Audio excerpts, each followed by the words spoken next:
Gracias, Creador nuestro. Gracias porque hoy nuestros corazones se levantan jubilosos, deseosos de alabarte, de adorarte. Gracias porque hoy podemos decir, te conocemos.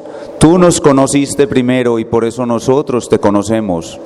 Y te damos gracias porque podemos invocar tu santo nombre con todo tu pueblo, reunidos en el lugar que tú nos has dado, para adorarte y exaltarte. Muy agradecidos estamos, oh Padre Dios, por esta grandiosa salvación. No tenemos cómo agradecerte lo que tú has hecho por nosotros. Qué grande eres, Padre bueno. Tú eres Dios todopoderoso y bueno. Nadie es bueno sino solamente tú. No hay para mí, no hay para nosotros bien fuera de ti. Solo tú eres bueno. Solo tú eres el deleite de nuestra alma, la paz de nuestra alma, el gozo de nuestra alma. Solo tú eres la verdadera dicha, la verdadera felicidad. Y nosotros hoy estamos felices porque podemos conocerte. Pero también sabemos que tú eres nuestro Rey, nuestro majestuoso, soberano Rey. Por eso nos sometemos a tu autoridad por medio de tu palabra. Nos sometemos a tu autoridad y adoramos tu majestad. Y confiamos en que tu plan perfecto se cumplirá. Se cumplirá en cada uno de nosotros. Se cumplirá en nuestra iglesia. Se cumplirá en el mundo entero. Confiados, esperamos en ti. Hoy venimos a este lugar que tú nos has dado para adorarte, para exaltar tu glorioso y maravilloso nombre. Nuestros corazones hemos preparado, pero te rogamos que los limpies aún más, porque nuestros corazones no son perfectos delante de ti, y tú ves nuestro corazón.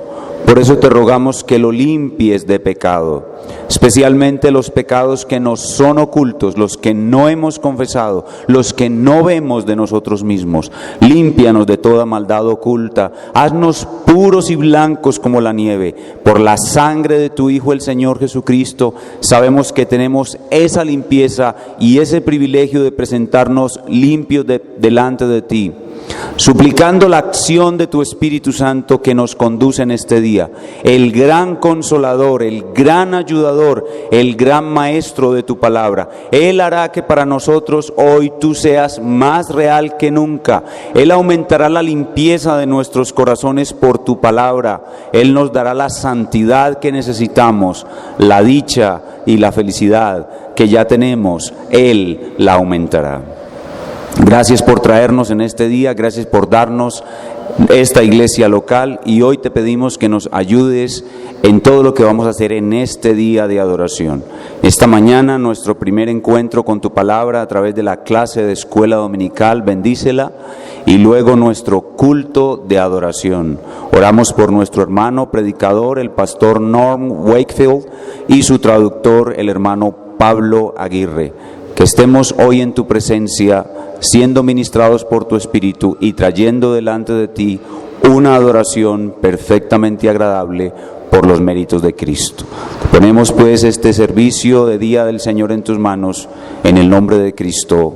Amén. Nos encontramos estudiando una serie que es muy importante para nuestra vida cristiana. Nosotros como cristianos tenemos que aprender a vivir en un mundo malo, en un mundo en el cual siempre vamos a recibir el mal. El mal siempre va a venir a nosotros. Y estamos estudiando lo que la Biblia enseña sobre la sabiduría del bien y el mal. Un tema absolutamente necesario para nuestra madurez. La Biblia dice claramente en Hebreos 5:14 que la madurez en el cristiano se produce por el ejercicio del discernimiento entre el bien y el mal. Y no solamente tiene que ver con entender el mal moral, es decir, lo que es bueno y lo que es malo moralmente, sino también con el hecho de estar viviendo situaciones donde nos afecta el mal. No necesariamente el mal moral, sino otra forma de mal que nos afectan durante nuestras vidas. Saber vivir en circunstancias donde nos viene el mal es absolutamente necesario para nuestra madurez. Hemos estado desarrollando este tema bajo el siguiente bosquejo. Lo primero, su origen. luego su coexistencia, la coexistencia entre el bien y el mal, luego su dominio, el control absoluto que Dios tiene sobre el mal, su paradoja, su mandato, y en el día de hoy vamos a ver su cristología, dejando pendiente dos asuntos: su final y su glorificación. Un rápido repaso sobre cada uno de estos puntos que hemos visto. El origen del bien es Dios. Dios crea las cosas todas buenas, pero el bien creado es mutable. Solo Dios es el bien inmutable. Y en esa creación de un bien mutable, Dios permite que entre el mal a su creación sin ser autor de él. El mal viene por la agencia de una criatura angélica que engaña a la criatura humana, y allí entra el mal en la creación de Dios. Dios permite el mal sin ser autor de él. Desde entonces coexisten en la creación de Dios el bien y el mal. Hay una coexistencia entre el bien y el mal, así como coexisten el trigo y la cizaña en el mundo y también en la iglesia. El bien y el mal coexisten y hay una batalla permanente entre ellos, una batalla irreconciliable, y el mal se va a manifestar, se está manifestando y se manifestará en forma de ciclos, los cuales al acercarse el tiempo del fin serán cada vez más fuertes. Por haberse multiplicado la maldad, el amor de muchos se enfriará. Al final de los tiempos, el mal tendrá una arremetida muy fuerte sobre toda la humanidad, y los falsos cristianos apostatarán de su fe, su supuesto amor por Dios se enfriará, porque el mal vendrá de una manera abrumadora sobre la humanidad. Esa es la coexistencia entre el bien y el mal. Pero los cristianos tenemos mucha esperanza. Nuestros corazones siempre están aferrados y anclados en el poder y la soberanía de Dios. Dios tiene un control absoluto sobre el mal. Dios domina por completo el mal. Tanto que la Escritura nos dice que todo mal que llega a nuestras vidas, y hemos hecho una distinción entre el mal moral, es decir, el mal que recibimos por la agencia de hombres malos nos afectan, el mal moral, y el mal natural que viene como resultado de la maldición sobre la creación, lo cual produce terremotos, huracanes, inundaciones, etc. Dios tiene un control tan absoluto sobre el mal que la Biblia dice que Él es quien envía el mal. Él nos envía el mal, y envía el mal para nuestro bien. Dios envía el mal. Dios tiene un control total sobre el mal, de tal manera que lo envía para nuestro bien y lo dosifica. Dios dosifica el mal. Cada cantidad de mal que Él envía a nuestras vidas es dosificado por Dios. Dios envía, Dios dosifica y tiene múltiples propósitos. Todo esto nos es indispensable tenerlo muy grabado en nuestras mentes, porque estas son las armas de nuestra milicia. Cuando el mal viene a nosotros y nuestra mente es una mente vacía del conocimiento de la sabiduría del bien y el mal, vamos a caer en el desánimo, en la depresión, en la parálisis. Pero si en nuestro corazón este conocimiento está claro y fuerte, y nosotros de una manera voluntaria lo traemos a nuestra mente cuando nos viene el mal, esto es que Dios domina el mal, esto es que Dios envía el mal, esto es que Dios dosifica el mal, esto es que Dios tiene múltiples propósitos con el mal que nos envía, y que ha prometido que todo el mal que nos envía lo convertirá en bien. Entonces eso hará que nosotros los creyentes, a diferencia de los que no tienen a Cristo, a diferencia de los que no tienen esperanza, podamos estar firmes soportando el mal y no perder nuestra fe. No dejar de amar al Dios que nos salvó, no dejar de adorarlo tanto en público como en privado, no dejar de obedecer sus mandamientos, no volvernos al mundo, no volvernos al pecado, y continuar trabajando para Él. Es la mejor forma de glorificarle que Él nos da cuando Él nos envía el mal, y nosotros, manejando bien estos conceptos con lo que hemos llamado de otra manera una mente preparada para la aflicción, glorificamos a Dios en medio de los males que Él nos envía. Este control absoluto que Dios tiene sobre el mal se extiende aún a las criaturas más malas, incluido Satanás. Y un ejemplo tremendo de esto es la forma como Dios controló a un falso profeta, a un brujo, el más destacado de su época, llamado Balaam, que quería maldecir al pueblo de Israel por codicia, pero Dios controló todos sus impulsos, todos sus pensamientos, todos sus sentimientos, e hizo que este hombre malo bendijera irrevocablemente a Israel 3 veces. Y con esto Dios nos quiere mostrar que todas las criaturas malas, la más mala de ellas, que es Satanás, está bajo su absoluto control, de tal manera que ellos no podrán hacer, el diablo y sus aliados, absolutamente nada que Dios no controle. Y eso nos da a nosotros una absoluta seguridad. Y luego vimos lo que llamamos la paradoja del bien y el mal, que es una especie de frase, una frase que pareciera contradictoria, por eso se llama paradoja, pero que resume claramente la forma de operar, el modus operandi de Dios en su sabiduría del bien y el mal. Y esa paradoja es esta, que Dios usa el mal para bien en su pueblo y el bien para mal en los inconversos.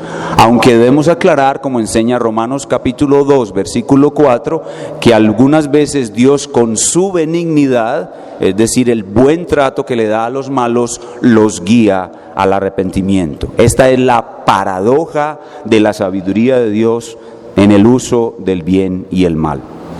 Observamos claramente cómo la Biblia enseña que Dios usa tanto el mal para bien en su pueblo, eso es algo que nosotros sabemos, pero que necesitamos creer más profundamente, y el bien para mal en los que no son su pueblo. Y vimos algunos textos muy claros, como el Salmo 92, el Salmo 69, y en especial la joya del tesoro de este tema, que es el Salmo 73, donde vimos en Asaf el ejemplo de un hombre viviendo la paradoja del bien y el mal y sufriendo un terrible desliz de su fe, tanto que casi apostata. Como decíamos en nuestro mensaje, guerra avisada, casi mata soldado. Pero Dios le dio el salir de allí por medio de algo que es la máquina del tiempo. Así hemos llamado a la fe. La fe es la máquina del tiempo que le permitió a Asaf viajar al futuro y ver el final de los malos y entender que Dios usa el bien que les envía para prepararlos para su destrucción. Y vimos también la semana anterior el mandato de la sabiduría del bien y el mal. ¿Cuál es el mandato de la sabiduría del bien y el mal? Es algo muy sencillo que está en Romanos capítulo 12 del 17 al 21, sencillo de entender pero difícil de obedecer. ¿Cuál es el mandato? No seas vencido de lo malo, sino vence con el bien el mal. Ese es el gran mandato de la sabiduría del bien y el mal. De esa manera debemos vivir los cristianos. Los cristianos vivimos constantemente en una batalla contra el mal. Y las armas de nuestra milicia no son carnales, sino poderosas en Dios para destruir toda fortaleza, todo argumento en nuestra mente que se revela en desobediencia al mandato de nuestro Dios. Pero toda nuestra vida vamos a estar tratando de obedecer este mandato. Estoy un poquito distraído porque me huele como a cortocircuito. Sí, hay algo que se está quemando, por favor corrijan allí. Ya, bueno, muy bien. El mandato es obedecer a Dios, que nos manda vencer el mal con el bien. Entonces las armas de nuestra milicia son hacer el bien. Hacer el bien es lo que Dios nos manda. Y la semana pasada vimos cómo vencíamos el mal moral. Vencíamos el mal moral como haciendo bien todo el tiempo, siendo pacificadores todo el tiempo delante de todos los hombres, siendo pacificadores y obedeciendo la ley de Cristo, que es amar a nuestros enemigos, bendecir, hablar bien de y hablar bien a los que nos maldicen, orar por los que nos ultrajan y os persiguen. Y si nuestro enemigo tiene hambre, le demos de comer, es decir, si de alguna manera podemos hacerle bien al que nos ha hecho mal, habremos obedecido la ley de Cristo, habremos vencido el mal con el bien y seremos profundamente felices. Hermanos, el hacer esto, el obedecer al Señor, trae una profunda felicidad. La felicidad es la santidad, la obediencia es la felicidad. Por eso el que obedece come del árbol de la vida y experimenta esa felicidad. Pero para poder obedecer ese mandato que es tan difícil, nosotros necesitamos una poderosísima base cristológica. Nosotros necesitamos una poderosísima base cristológica. Por eso en el día de hoy vamos a ver su cristología, es decir, la cristología, que es la base fuerte de la sabiduría, del bien y el mal. El centro y punto más alto de la sabiduría del bien y el mal y de toda la sabiduría de Dios es Cristo crucificado. Repito, el centro y el punto más alto de la sabiduría del bien y el mal y de toda la sabiduría de Dios es Cristo crucificado. Abran sus Biblias conmigo en 1 Corintios capítulo 1. 1 Corintios capítulo 1, por favor. Y vamos a leer allí unos versículos seleccionados y hacer un breve comentario sobre ellos. 1 Corintios capítulo 1, y vamos a ver versículo 18 para comenzar, y aquí veremos cómo Cristo crucificado es el centro y el punto más alto de la sabiduría del bien y el mal y de toda la sabiduría de Dios. Lean conmigo, por favor, en voz alta. Con voz fuerte, vamos a leer estos textos a la voz de tres. 1 Corintios 1, 18, contando tres. 1, 2 y 3. Porque la palabra de la cruz es locura a los que se pierden, pero a los que se salvan, esto es, a nosotros, es poder de Dios. La palabra de la cruz es el evangelio de la cruz. Cristo siendo crucificado. Dice aquí que para los griegos cuyos dioses estaban en un panteón, es decir, en un inmenso auditorio, y había una colección de dioses superpoderosos, para los griegos un Dios hecho hombre y para acabar de ajustar, muerto en una cruz, es una locura. La palabra de la cruz, un Dios muerto en una cruz, es locura para los griegos, porque sus dioses, con D minúscula, jamás serían derrotados de esa manera, piensan los griegos. Pero ¿qué dice ahí el texto? Que eso es para los que no conocen al verdadero Dios, pero para los que conocemos al verdadero Dios, para los que nos salvamos, para los que hemos sido salvados, para los que seremos salvos, para nosotros es ¿qué? Poder de Dios. ¿Poder de Dios para qué? Poder de Dios para vencer el mal. A eso vino Cristo a la tierra. Cristo vino a la tierra a deshacer las obras del diablo. Cristo vino a la tierra a vencer el mal. La cruz es el poder de Dios para vencer el mal. Versículo 22. Vamos a leerlo todos juntos del 22 al 24 a la voz de tres. 1, 2, 3. Porque los judíos piden señales y los griegos buscan sabiduría, pero nosotros predicamos a Cristo crucificado. Para los judíos ciertamente tropezadero y para los gentiles locura, mas para los llamados, así judíos como griegos, Cristo poder de Dios y sabiduría de Dios. Otra vez las dos últimas frases. Cristo poder de Dios y sabiduría de Dios. Los judíos piden señales, pastor, pero el Señor Jesucristo se la pasó haciendo señales. Sí, pero Él no hizo la señal que ellos querían. Ellos querían que Cristo hiciera caer maná del cielo como Moisés. Y por eso para los judíos Cristo fue tropezadero. Para los gentiles la cruz, locura, como ya dijimos. Mas para los llamados, para los que hemos recibido un llamamiento eficaz, tanto de los judíos como de los gentiles, Cristo es poder de Dios, como vimos en el verso 18, pero ahora añade aquí en el verso 24, Cristo es sabiduría de Dios. Sabiduría de Dios. Cristo crucificado es el punto más alto de la sabiduría de Dios. Versículo 30. Vamos a leer todos juntos el 30 y el 31. 1, 2, 3. Mas por Él estáis vosotros en Cristo Jesús, el cual nos ha sido hecho por Dios sabiduría, justificación, santificación y redención, para que, como está escrito, el que se gloría, gloríese en el Señor. Dice la palabra de Dios que por Dios nuestro Padre estamos nosotros en Cristo, es decir, unidos a Cristo, el cual, Cristo crucificado, nos ha sido hecho por Dios sabiduría. Una sabiduría que es un plan perfecto e inescrutable, que ninguno de los hombres de este mundo puede imaginarse o entender con su propia razón, si no ha sido llamado por Dios para ello. Pero no solo sabiduría, sino justificación.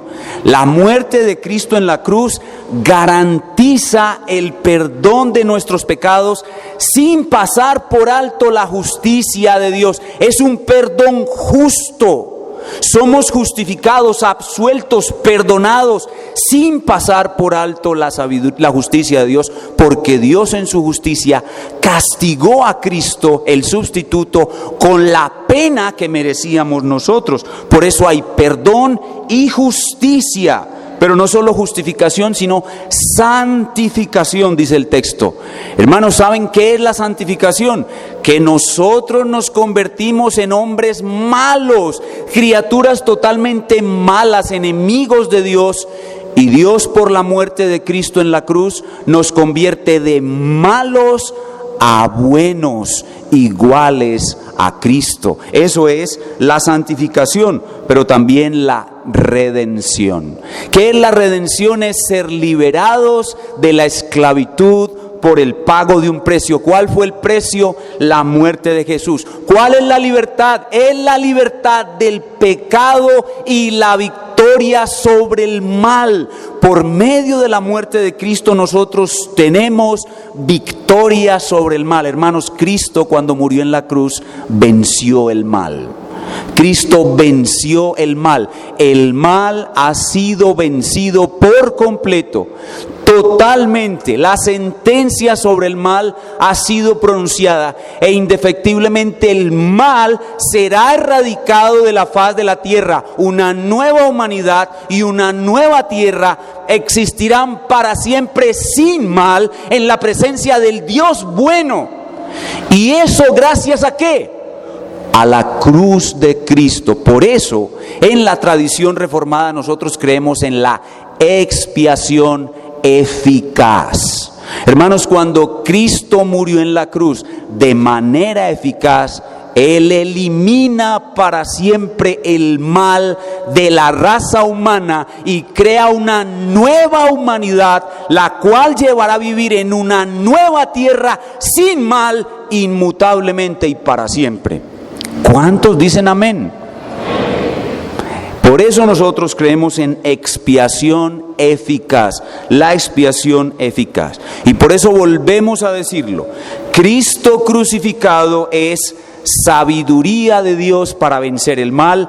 Cristo crucificado es poder de Dios para vencer el mal. Y aquí tengo que hacer una aplicación inmediata a estas cosas.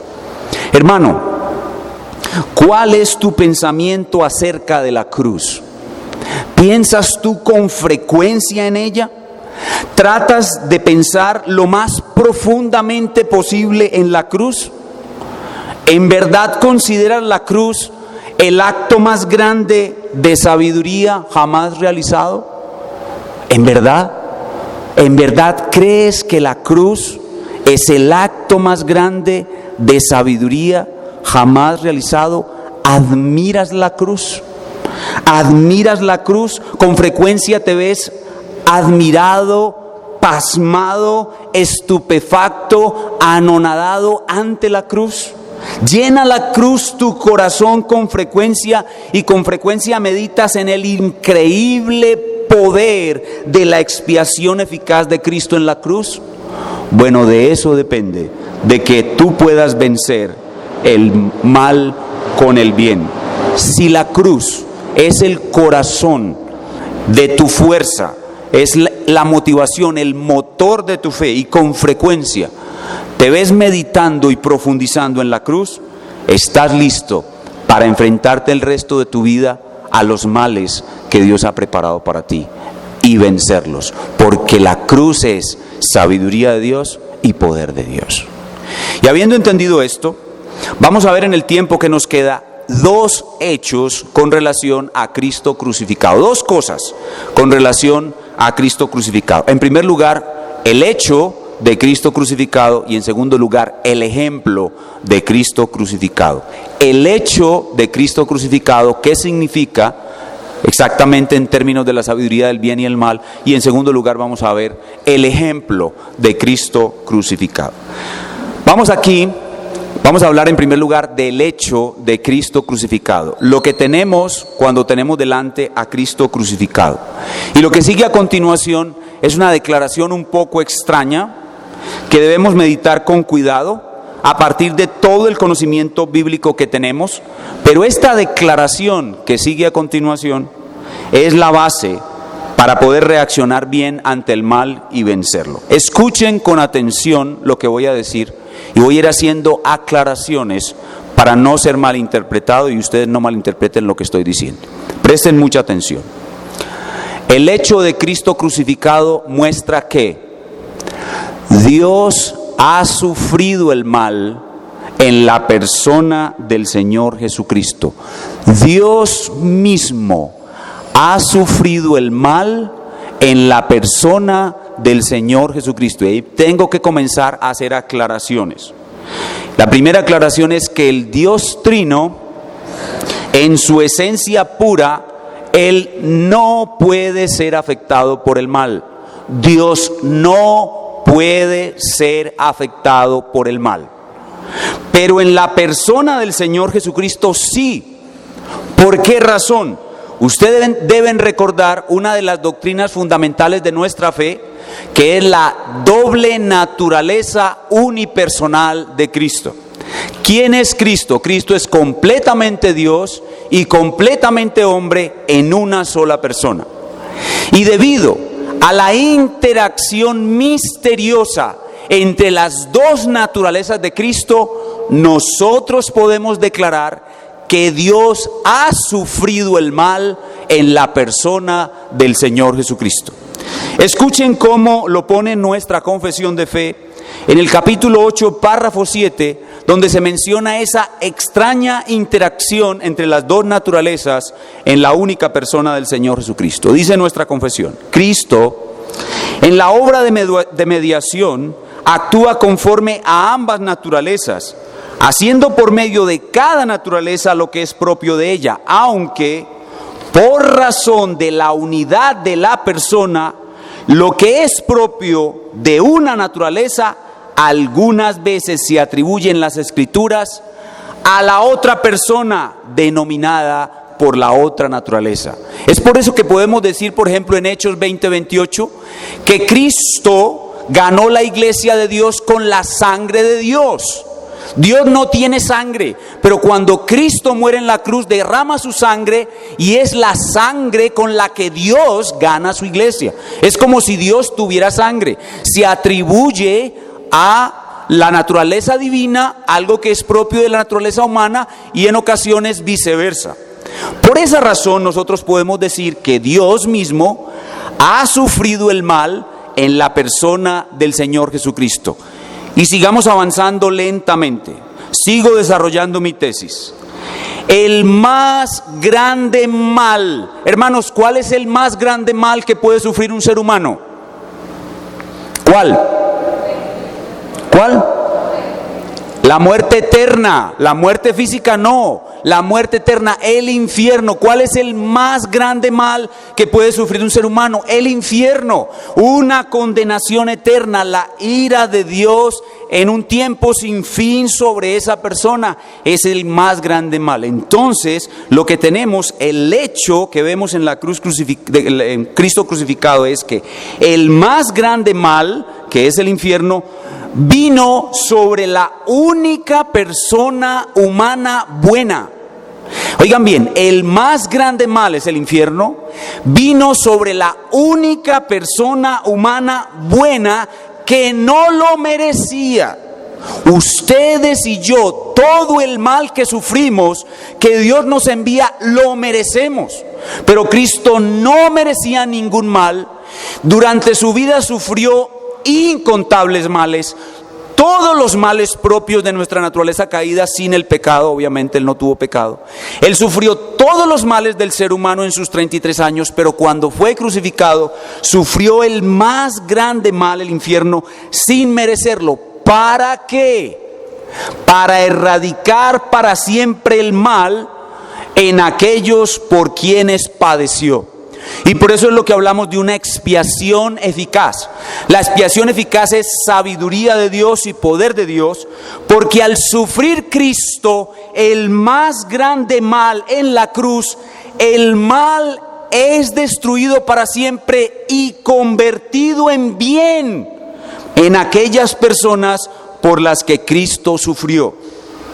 En la cruz de Cristo, cuando el Señor estaba allí colgado, es como si hubiera habido un inmenso remolino, un inmenso torbellino, un inmenso tornado que absorbió todo el mal que iba a venir sobre todos nosotros los hijos de Dios, los que fuimos elegidos, y lo destruye para siempre. Pero el principal de todos esos males es el infierno. Cuando Cristo padece el infierno en las 3 horas de tinieblas, Él anula el poder del mal para siempre. Y desde entonces, para todos aquellos por quienes Él murió, todo el mal que el Padre amoroso les envía para bien, es convertido en ellos en el máximo bien. ¿Cuál es el máximo bien? El ser hechos a la imagen de Cristo. Así que el supremo mal es convertido en supremo bien. Díganme si eso no es sabiduría. El supremo mal, que es el infierno, lo padece el único hombre bueno sin merecerlo y lo convierte en el supremo bien para todos aquellos por quienes padeció. ¿Es eso sabiduría o no? ¿Es eso sabiduría? Veamos Romanos capítulo 8. Romanos capítulo 8, versículos 28 y 29. Aunque esta sabiduría es locura para los que no tienen al Señor, para nosotros es sabiduría. El supremo mal es convertido en supremo bien por la muerte de Cristo crucificado. Romanos 8, 28 dice: y sabemos que a los que aman a Dios, los que verdaderamente hemos sido salvos, todas las cosas les ayudan a bien. Esto es, a los que conforme a su propósito son llamados. ¿Y cuál es ese propósito? Verso 29. Porque a los que antes conoció o amó, también los predestinó para que fuesen hechos conformes a la imagen de su Hijo, para que Él sea el primogénito entre muchos hermanos. Gracias a que el supremo mal fue sobre Cristo en la cruz, Él lo transforma en supremo bien, que es ser salvos y convertidos a la imagen de Jesús. Ese es el supremo bien. El supremo bien es poder vivir con Dios por toda la eternidad siendo iguales a Jesús. Por eso cada que el Padre nos envía un mal, ese mal obra para bien porque nos transforma a la imagen de Jesús. Así que cuando a usted le venga un mal, por decir algo, usted es un empresario exitoso y su empresa de un momento a otro se quiebra, la dificultad económica es uno de esos males que hemos de recibir. Usted va a decir: oh Señor, gracias porque esto me ha venido para bien. Yo sé que tú convertirás este mal en bien, pero no esté pensando que ese bien va a ser que Dios le va a dar una empresa más grande que la que tenía. Eso no necesariamente va a suceder. Ese no es el bien que el mal, que es la ruina económica que Él le envió, está supuesto a hacer en su alma. Lo que ese mal va a hacer en su alma es a convertirlo en la imagen de Cristo. ¿Sí? No es que cuando usted pierde algo, Dios se lo va a devolver 100 veces mejor. No se trata de convertir el mal en ese tipo de bien. No es ese tipo de bien. ¿Cuál es el bien supremo? El bien supremo es morar con Dios siendo iguales a Cristo. Por eso Dios toma ese mal y lo convierte en bien. ¿En cuál bien? En la semejanza de Cristo. ¿Se ven por qué se necesita una mente renovada para poder vencer el mal? Porque las cosas del hombre van a otro lugar muy diferente. El hombre, en su amor por este mundo, en su deseo de vivir bien en esta vida, si pierde su empresa, ¿qué es lo que más va a anhelar? Tener una empresa grande, más grande que la que perdió. Pero eso no es lo que debe anhelar. Lo que debe anhelar es que con esta pérdida él llegue a ser más a la imagen de Cristo. Esa es la sabiduría de Dios, hermanos. Y así debemos pensar. Solo que cuando viene la ruina económica, usted está tan turbado y tan confuso que usted no piensa así. Pero si el Espíritu Santo le da dominio de sí mismo y usted puede concentrar su mente en la sabiduría que ahora está adquiriendo, sin duda usted no va a ser vencido de lo malo, sino que va a vencer con el bien el mal. Y para ayudarnos en esto, Dios no solamente nos da un hecho, lo que acabamos de ver es el hecho en Cristo crucificado. ¿Cuál es el hecho? Que Dios toma el supremo mal, lo envía sobre el único hombre bueno que es Cristo, y con su muerte en la cruz lo convierte en el supremo bien, que es ser hechos a la imagen de Jesús para vivir eternamente con Dios. Pero para ayudarnos a vencer el mal, Dios nos da un ejemplo en Cristo crucificado, y ese es nuestro segundo y último punto. Un ejemplo en Cristo crucificado. Un ejemplo para que nosotros podamos vencer con el bien el mal.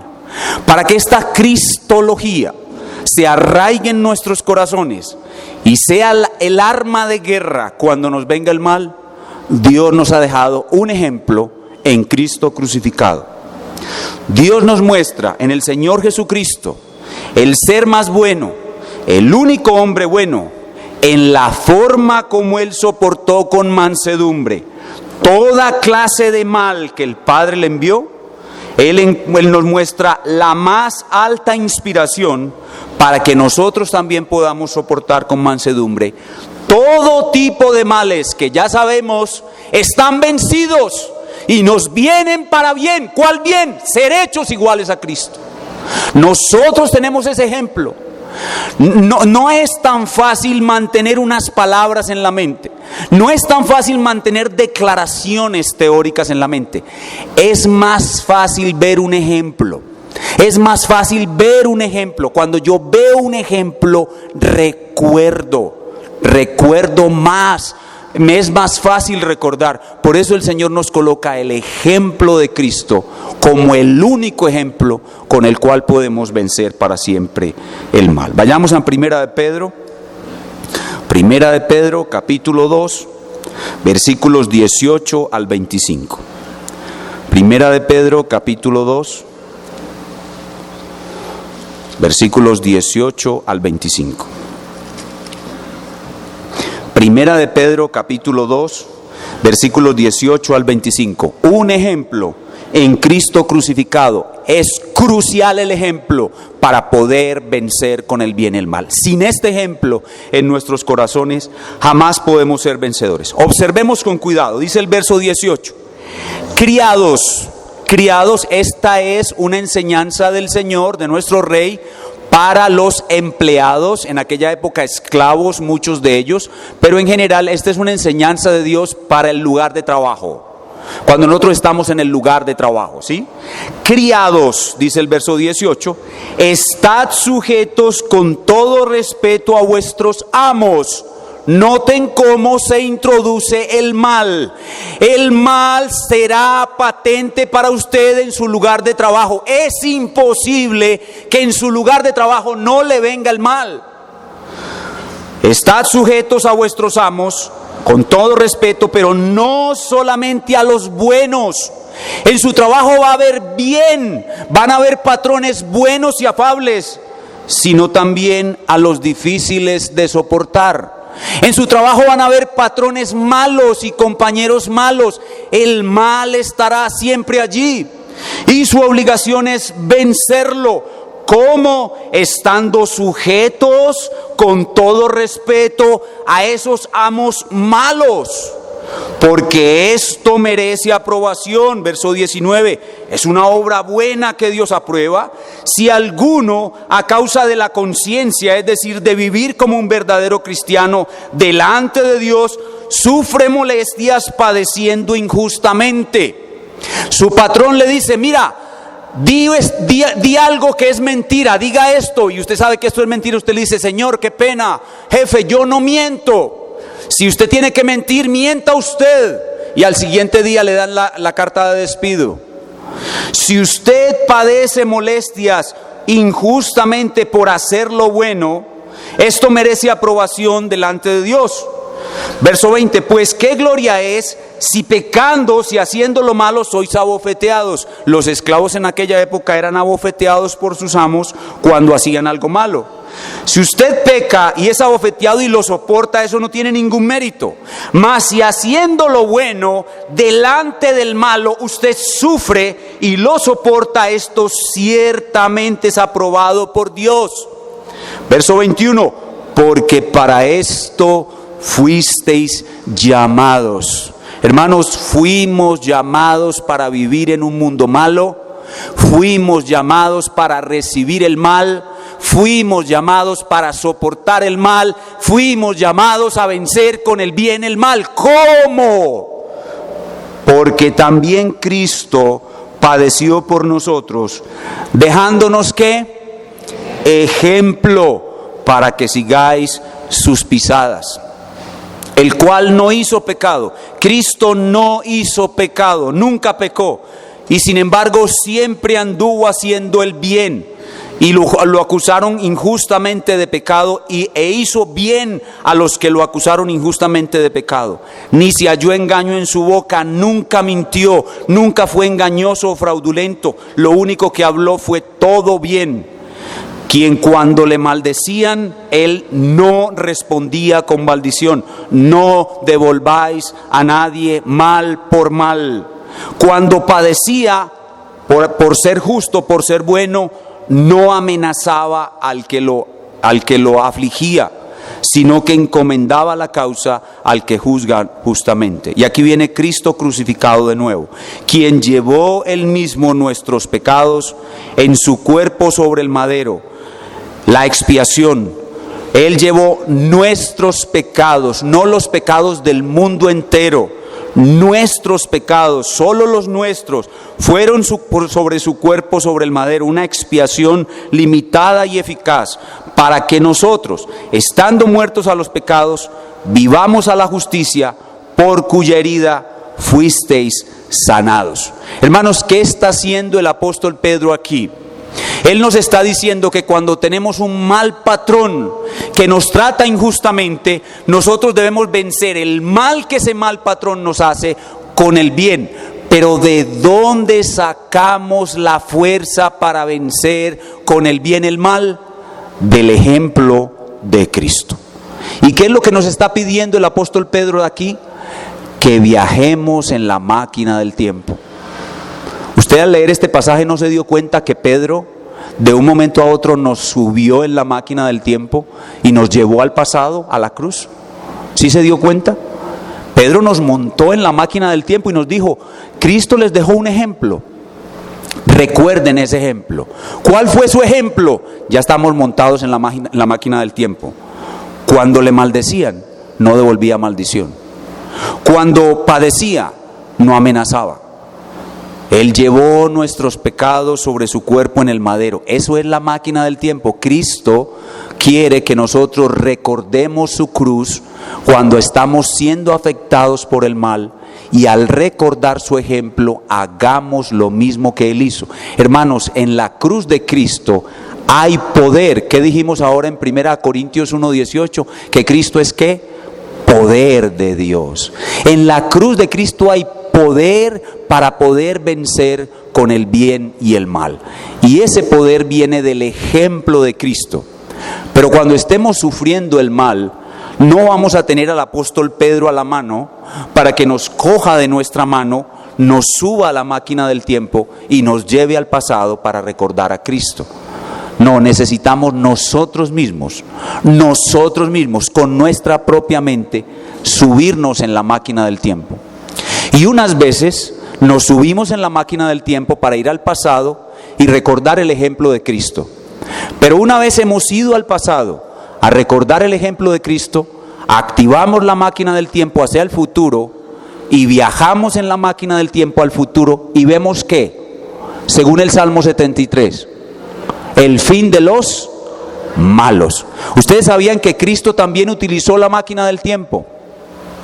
El Señor Jesucristo para nosotros no es solamente un ejemplo al sufrir el mal y vencer con el bien y el mal, sino que Cristo también es un ejemplo en el uso de la máquina del tiempo.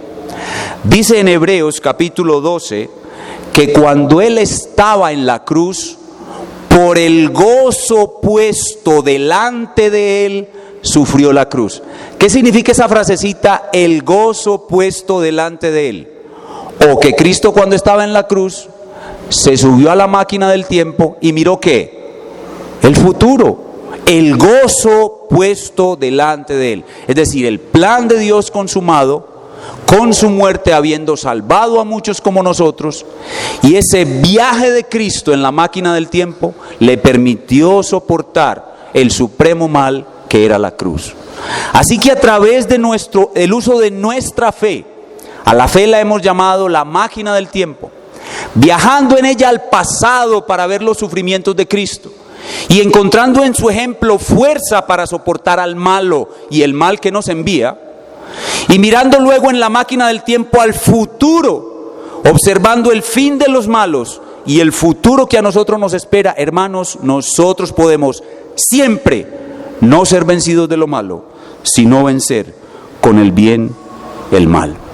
Así que será posible en nuestras vidas vencer el mal si traemos al corazón esta sabiduría diariamente. Hermanos, esto debe ser un ejercicio de todos los días, pero aún más intensamente cuando el mal nos viene, más intensamente debemos traer a nuestros corazones la sabiduría del bien y el mal.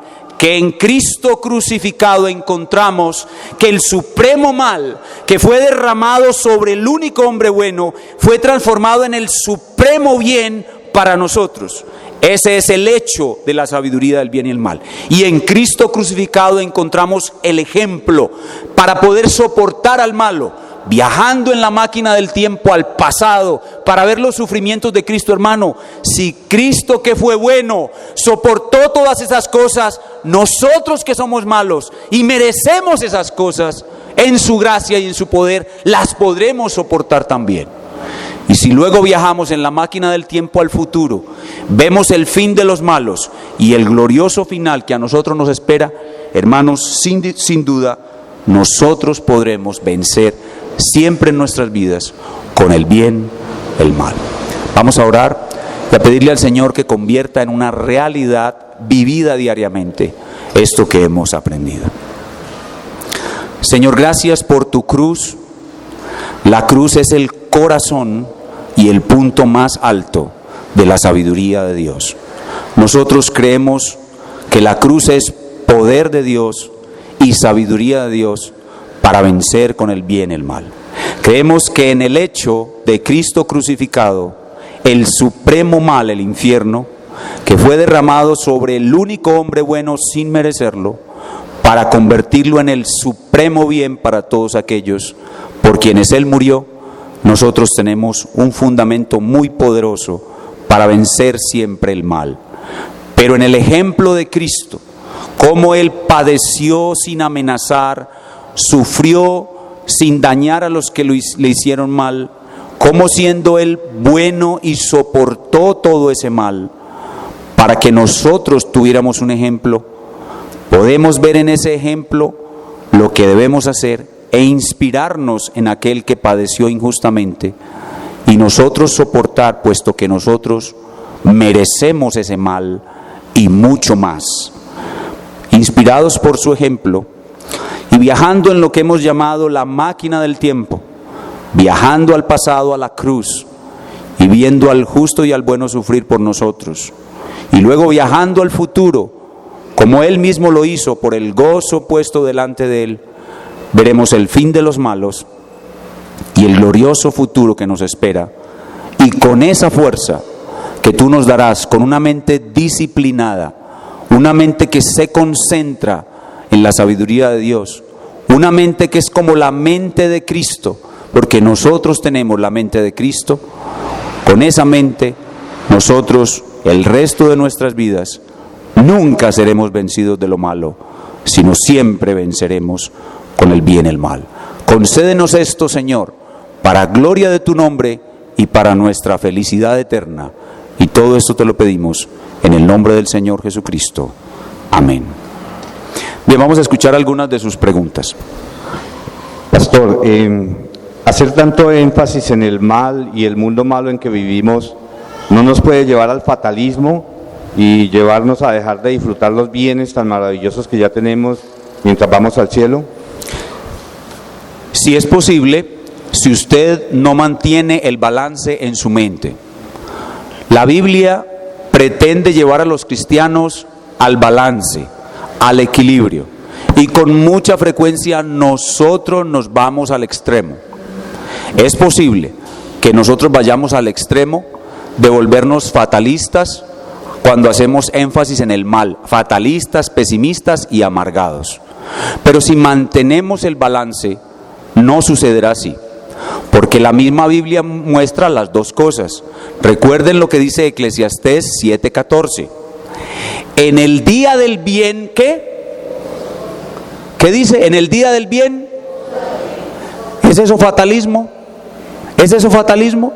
No, en el día del bien goza del bien. Dios le va a dar a usted una gran cantidad de bienes. Es más, la gran cantidad de bien que Dios le va a dar a usted durante su vida supera por mucho el mal. Haga un inventario del bien que ahora tiene. Usted está aquí, tiene una iglesia bíblica, está saludable, comió bien esta mañana, tiene una hermosa familia, un buen trabajo, acaba de disfrutar un periodo de vacaciones excelente. ¿No es eso todo bien de parte de Dios para usted? Sí, entonces en el día del bien goza del bien, pero mañana usted va a esa revisión médica que tiene pendiente y el médico le entrega unos examencitos y le dice: señor, cáncer de próstata. ¿Qué va a hacer usted? ¿Se va a echar a morir? ¿Se va a deprimir? ¿Va a empezar a llorar como un niño? ¿Va a paralizarse? ¿Va a renunciar a su cargo en la iglesia? El próximo domingo no lo vamos a tener aquí en la adoración pública, no se va a levantar a orar, no va a hacer el devocional familiar con su familia. No. ¿Por qué?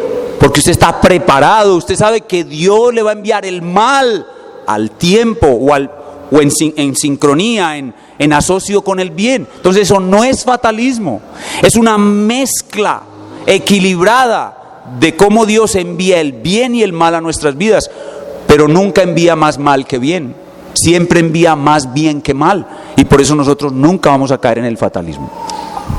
Pastor, ¿Cristo bajó al infierno? ¿O cómo entender que Cristo sufrió el infierno eterno?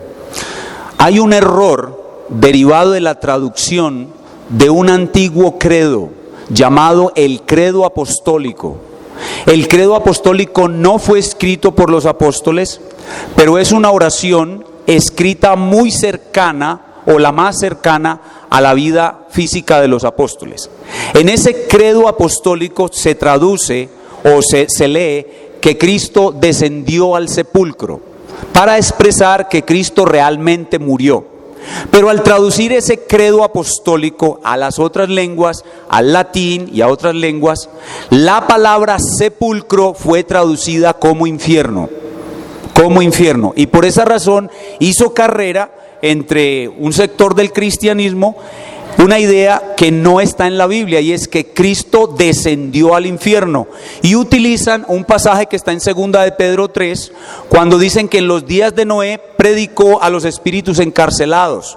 Entonces algunos creen que ese pasaje enseña que Cristo bajó al infierno y predicó a los espíritus que estaban encarcelados en el infierno. Ese pasaje no enseña eso. El que predicó a los espíritus encarcelados fue Noé. Cristo no descendió a los infiernos, Cristo sufrió el infierno en la cruz.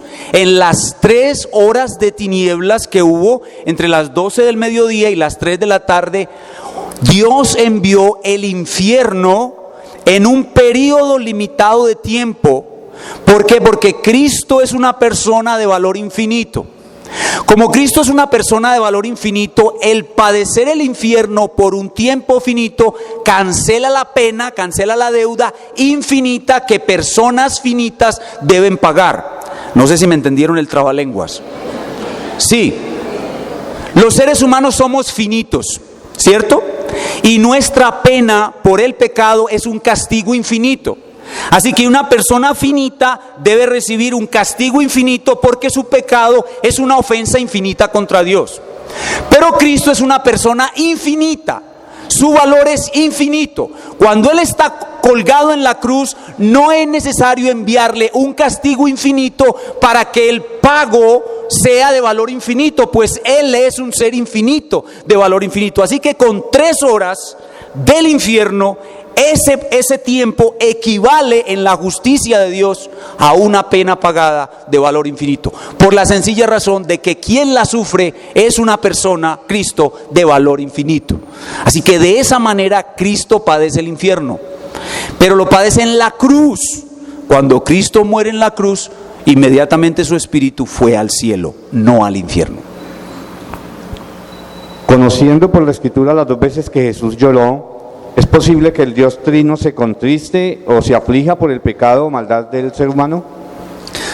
Sí y no. Sí y no. Sí, porque en la economía de la salvación hay 2 personas muy activas, las cuales la Biblia dice pueden ser contristadas.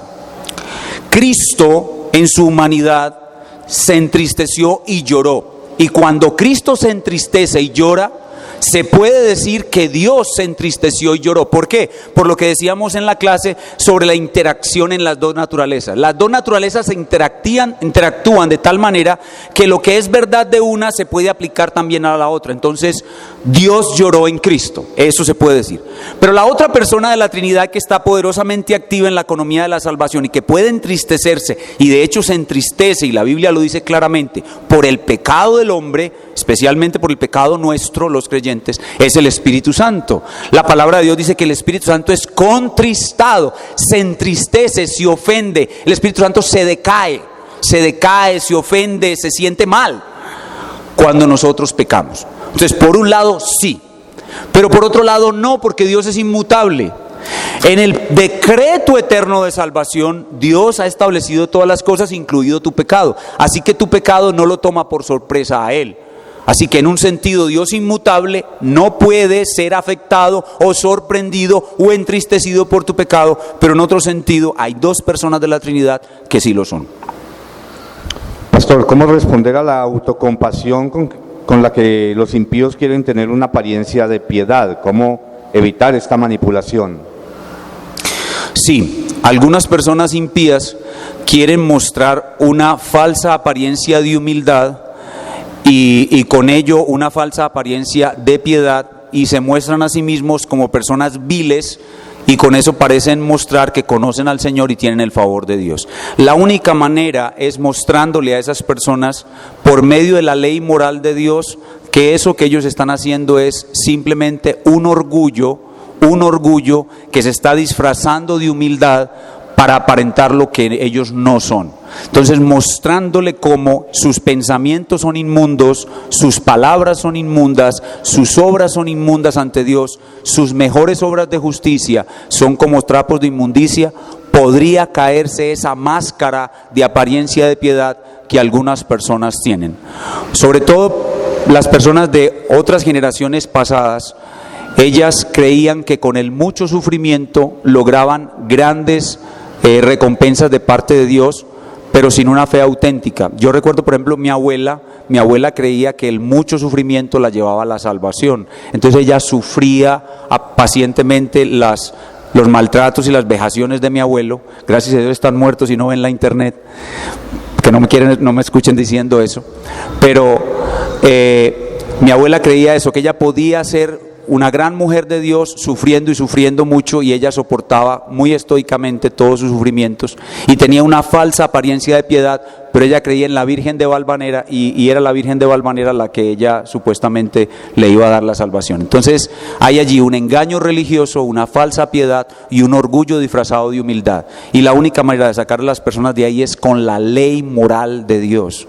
La ley moral de Dios que le muestra la inmundicia de sus pensamientos, la inmundicia de sus palabras, la inmundicia de sus obras y la inmundicia de las intenciones de su corazón, porque esa persona que se muestra así de humilde, ¿saben qué es lo único que quiere? Llamar la atención sobre sí mismos. Y eso es abominable y detestable delante de Dios. Pero no es fácil convencer a una persona así, solo el Espíritu Santo usando la ley moral de Dios. Pastor, en lugar de utilizar el término Dios envía el mal, ¿no sería más correcto decir que Dios permite el mal, utilizando para ello los agentes propios del mal, como son Satanás, el pecado del hombre caído y la misma naturaleza contaminada por el pecado? Sí podrías usar esa expresión también. Dios permite el mal, de hecho yo la usé durante mis charlas, pero también puedes usar la otra expresión, Dios envía el mal, porque esa expresión es bíblica. En Lamentaciones 3 está, ¿habrá algún mal en la ciudad que Jehová no haya enviado? En Amós capítulo 3 de nuevo, es Dios quien envía el mal y el bien. Así que usted puede usar ambas. Yo pienso que es más útil, transforma más nuestra mente y nos ayuda más a vencer el mal si sabemos que es Dios quien nos envía el mal. Hermanos, noten el cambio tan grande que ha sufrido nuestra fe cristiana. Cuando estábamos en la iglesia carismática, ¿quién era el que nos enviaba a nosotros el mal? ¿Y cuál es el resultado de esa batalla? ¿Era algo bueno? No. Si ahora creemos que es Dios quien nos envía el mal y que Él usa ciertos agentes como el diablo, reaccionaremos mucho mejor ante el mal sabiendo que es un Padre amoroso con un propósito perfecto el que nos lo envía, que si es un diablo fuera de control. Entonces es mejor pensar que Dios me envía el mal. Si cuando te viene el mal tú dices, oh Padre amoroso, gracias por este mal, porque sé que me va a hacer a la imagen de Cristo, te aseguro que tu reacción será mejor. Por eso creo que es mejor pensar que Dios te envía el mal a pensar que Dios permite el mal. Porque cuando dices te envía, Dios está involucrado, sin ser autor del mal, en una forma directa en hacerte el bien. Y es saber que el mal se convierte en bien lo que te hace triunfar sobre él. Pastor, ¿dentro de qué categoría del mal podemos encasillar aquel mal que nos viene por causa del ejercicio de algunas funciones que no pueden ser denominadas como pecaminosas? Por ejemplo, la persona que en su ambiente de trabajo es expuesta a agentes químicos que le pueden llegar a ocasionar una enfermedad crónica, incluso la misma muerte. Mal moral porque esa empresa donde usted trabaja no tiene el ambiente de seguridad industrial que usted necesita para poder ser librado de ese mal. Así que siempre que hay uno o varios hombres responsables de lo que a usted le sucede, eso se llama mal moral.